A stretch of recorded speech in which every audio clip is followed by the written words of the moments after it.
As the war of words between China and the US over COVID-19 heats up, Chinese state media have raised the specter of using Beijing's pharmaceutical leverage to block critical components and supplies for dependent US drug companies and send America into the hell of a novel coronavirus epidemic. While India and several European nations play critical roles in the global medical supply chain, China is among the top providers of active pharmaceutical ingredients, APIs, the basic components for antibiotics and other prescription drugs consumed by Americans. With the coronavirus crisis threatening to strain, thank you for trying verbose. This recording will go away once the product has been purchased. The US government's large stockpiles of such drugs, health experts warn that China's own outbreak and related societal shutdown could mean major shortages ahead as Chinese factories struggle to keep up production of the APIs. The Trump administration and lawmakers from both parties are now calling for a dramatic revamping of domestic U.S. drug manufacturing operations that have been outsourced to China and a handful of other nations over the past 2 decades. The Pharma Letter, an online news site covering the pharmaceutical and biotech industries, offered some stark numbers on U.S. dependence on thank you for trying verbose. This recording will go away once the product has been purchased. Chinese producers. China, the newsletter reported Tuesday, accounted for 95% of U.S. imports of ibuprofen, 91% of U.S. imports of hydrocortisone, 70% of U.S. imports of acetaminophen, 40% to 45% of U.S. imports of penicillin and 40% of U.S. imports of heparin, according to Commerce Department data. In all, 80% of the U.S. supply of antibiotics are made in China.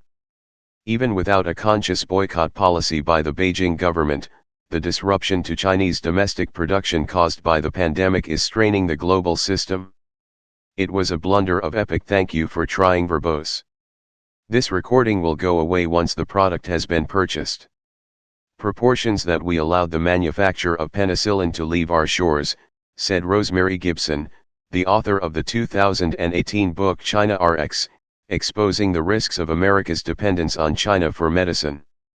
Right now, we have virtually no capacity in the United States to make even basic drugs for treating coronavirus, or antibiotics for infections that may come with it, including bronchitis or pneumonia, Ms. Gibson, a senior advisor with the Hastings Center Bioethics Research Institute, told the Washington Times on Tuesday.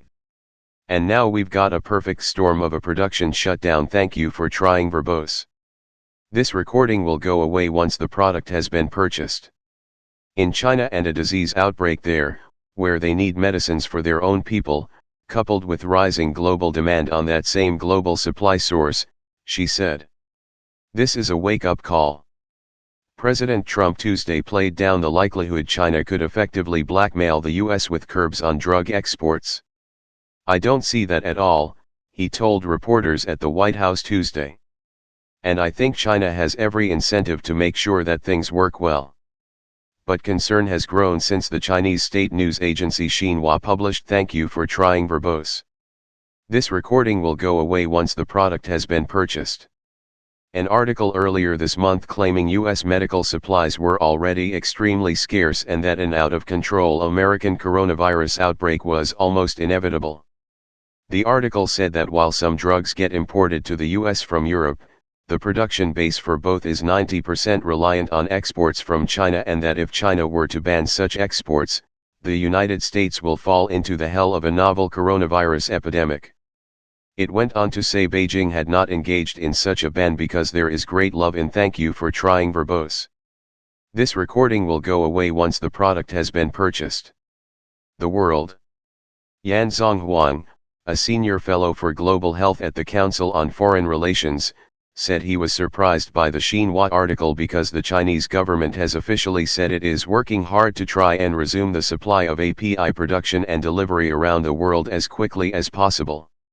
Chinese officials are wary of even hinting at a supply disruption that would push U.S. customers away from their current reliance on China, Mr. Huang said.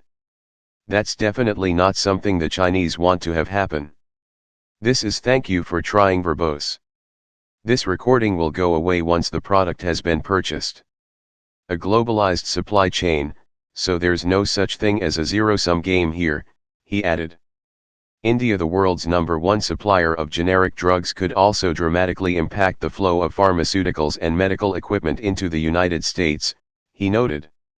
New Delhi already announced restrictions on the export of 26 pharmaceutical ingredients, including one sold in some markets as acetaminophen, in a move analysts say was made in preparation for India's own possible manufacturing slowdowns caused coronavirus. It's not clear how the development will impact the US market. Thank you for trying verbose.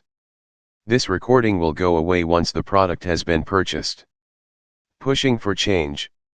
Despite Mr. Trump's comments Tuesday, some of the president's top advisors and U.S. lawmakers are already pushing for a major shift in policy toward both American drug manufacturing and import laws.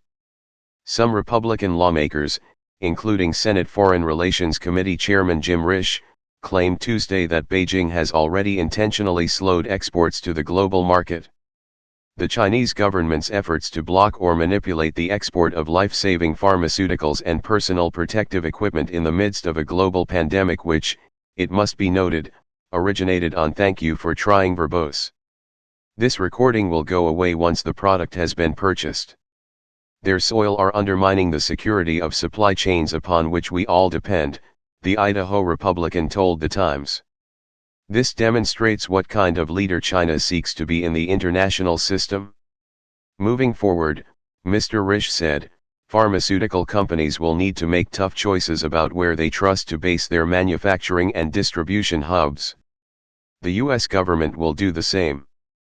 Other Republicans on the committee, including Florida Senator Marco Rubio and Wyoming Senator John Barrasso, offered similar comments. Mr. Rubio told The Times he began Thank You for Trying verbose. This recording will go away once the product has been purchased. Warning more than a year ago of the long-term dangers posed by America's supply chain vulnerabilities and dependence on China in critical sectors of our economy, including in our healthcare sector. The coronavirus pandemic made this systemic vulnerability impossible to ignore, and we must take action to rebuild our nation's industrial capacity, the Florida Republican said. Other lawmakers are already pushing for action. Senators Robert Menendez, New Jersey Democrat, and Marsha Blackburn, Tennessee Republican, introduced legislation this month to increase American manufacturing of pharmaceutical ingredients, noting that only 28% of API-producing facilities are Thank You for Trying verbose. This recording will go away once the product has been purchased. In the United States, and the number of Chinese facilities has more than doubled since 2010. The bill would provide $100 million to develop advanced pharmaceutical manufacturing centers for research and training. The Trump administration appears eager to push even more immediate action, with White House senior trade advisor Peter Navarro telling CNBC on Monday that he's already preparing an executive order that bring medical supply chains back from overseas to the United States. China has managed to dominate all aspects of the supply chain using the same unfair trade practices. Thank you for trying verbose. This recording will go away once the product has been purchased. That it has used to dominate other sectors: cheap sweatshop labor, lax environmental regulations and massive government subsidies, Mr. Navarro told the New York Times last week. The executive order would reportedly repeal provisions that allow U.S. government agencies to purchase pharmaceuticals, face masks, ventilators and other medical products from foreign suppliers.